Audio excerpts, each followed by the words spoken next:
नमस्कार, खबरें अभी तक देख रहे हैं आप और मैं हूं आपके साथ नासिर कुरैशी। जैसे ही 5 राज्यों के चुनाव के रिजल्ट आए, नतीजे आए, उसके बाद देश में 24 को लेकर दावे और वादे शुरू हो चुके हैं। एक तरफ हैट्रिक लगाने के दावे किए जा रहे हैं तो वहीं दूसरी तरफ नए जोश के साथ अपनी मेहनत को आगे बढ़ाने की बात कही जा रही है। बीजेपी को हराने के लिए देश में विपक्ष जब एक मंच पर आया तो लगा कि 2024 के चुनाव में अब टक्कर मोदी और विपक्षी पार्टियों की होने वाली है, इंडिया गठबंधन की होने वाली है। लेकिन सत्ता के सेमीफाइनल में विपक्षी गठबंधन कुछ यूं बिखरा कि अब समेटने के लिए तमाम तरह की कवायद हो रही है। नाराज नेताओं को मनाने के लिए प्रयास हो रहे हैं और बयानबाजी भी जमकर हो रही है, तीखी हो रही है। इसी बीच इंडिया गठबंधन की बैठक जो 6 दिसंबर को होनी थी वो भी टल गई। क्यों टल गई, क्या हुआ, कौन कौन नाराज है, किस तरह की कोशिश हो रही है, किसने अपने ही लोगों पर क्या कह दिया और विरोधी दलों की तरफ से, बीजेपी की तरफ से विपक्षी दलों पर, इंडिया गठबंधन पर किस तरह से तीखे हमले किए गए, ये रिपोर्ट देखिए।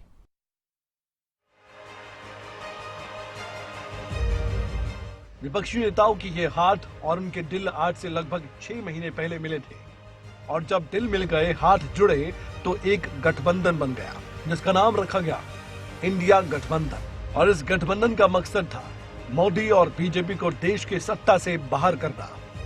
लेकिन सत्ता के सेमीफाइनल में जब इस गठबंधन की एकजुटता का पहला इम्तिहान था तो विपक्ष बिखरा दिखाई दिया। 5 राज्यों के विधानसभा चुनाव में विपक्ष न तो एकजुट दिखाई दिया और न ही मोदी और बीजेपी को हराने में कामयाब रहा। नतीजा था अब इंडिया गठबंधन के कई नेता नाराज दिखे और सवाल इंडिया गठबंधन के नेतृत्व पर भी उठ खड़ा हुआ है।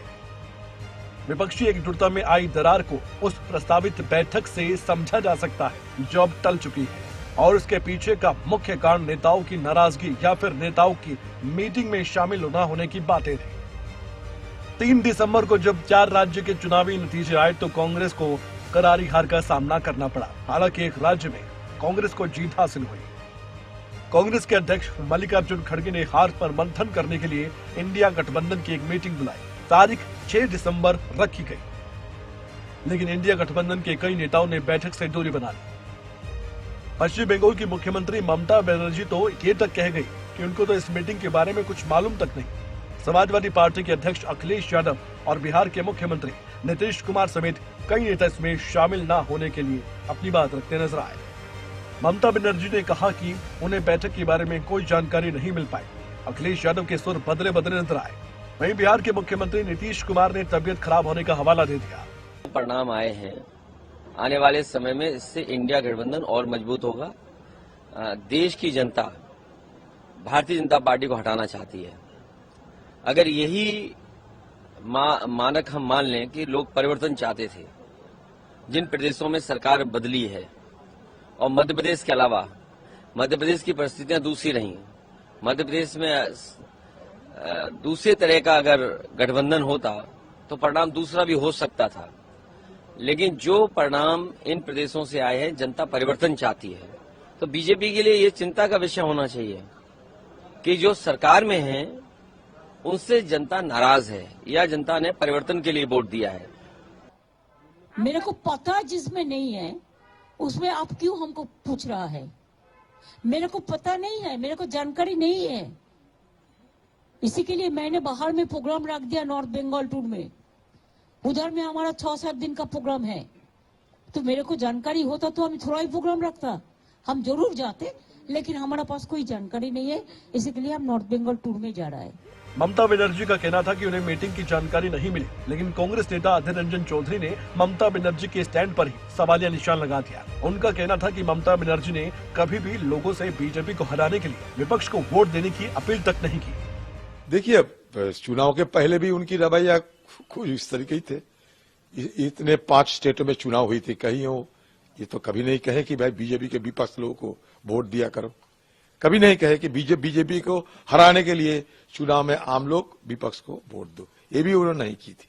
नाराजगी का ये सिलसिला उत्तर प्रदेश या फिर पश्चिम बंगाल तक ही सीमित नहीं था। जम्मू कश्मीर में भी विपक्षी नेताओं ने नाराजगी दिखाई। 3 राज्यों में कांग्रेस को मिली हार के बाद जहां इंडिया गठबंधन की ताकत पर ही सवालिया निशान लग गया, तो वहीं नेशनल कॉन्फ्रेंस के उपाध्यक्ष उमर अब्दुल्ला ने हार को लेकर कांग्रेस की विफलता को करार दिया।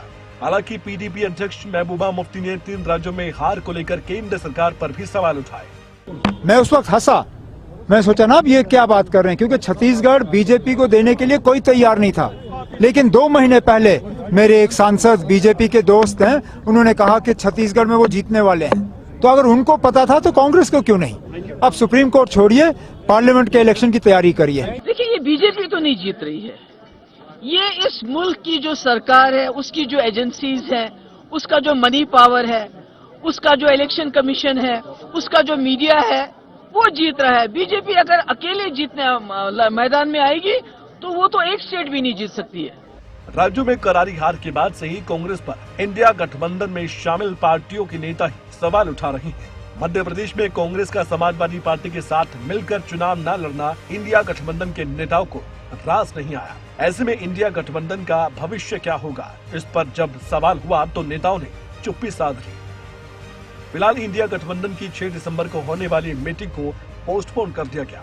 दिसंबर के तीसरे हफ्ते में ये बैठक हो सकती है, लेकिन सवाल वही है कि आखिर जिस मजबूती के साथ विपक्षी नेताओं ने एकजुटता का दम भरा था, क्या अभी भी इंडिया गठबंधन में उतनी ही एकजुटता है, या फिर सत्ता के सेमीफाइनल में हार के साथ ही इंडिया गठबंधन ने भी हार मान ली है? न्यूज डेस्क, खबरें अभी तक।